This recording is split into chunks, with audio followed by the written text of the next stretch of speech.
yanzu ku duba ku gani saboda Allah da annabi, wai daga maganan da sanata Ali Ndume ya yi na cewa duk kofofin da za su je su ga shugaban ƙasa a matsayinsu na 'yan majalisu da ke wakiltan al'umma su kai mai koken al'umma a rufe suke, ba su da ikon ganin shugaban ƙasa, shine ya zama matsala.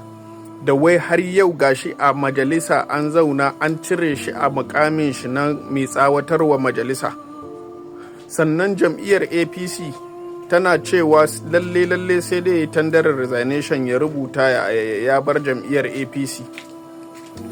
Sannan duk malamai kuna kallon wannan tarka-tarkan, ni na tabbatar tun da ba abin da ake yi da ba a idan ku ake yi ba, kuna bibiyan al'amura kuna komai. Har yanzu ba mu ji wani malami ya shigar ma sanata Ali Ndume ba.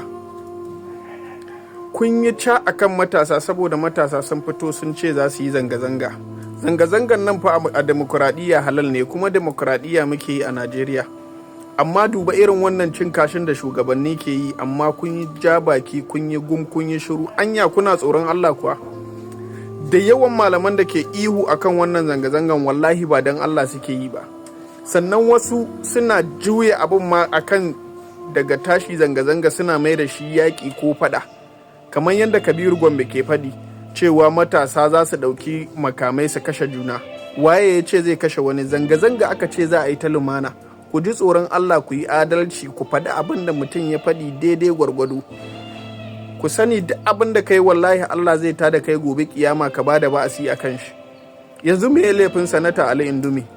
An cire shi a Clark kuma an hura wuta wai lalle sai dai ya rubuta resignation saboda su kore shi a majalisar.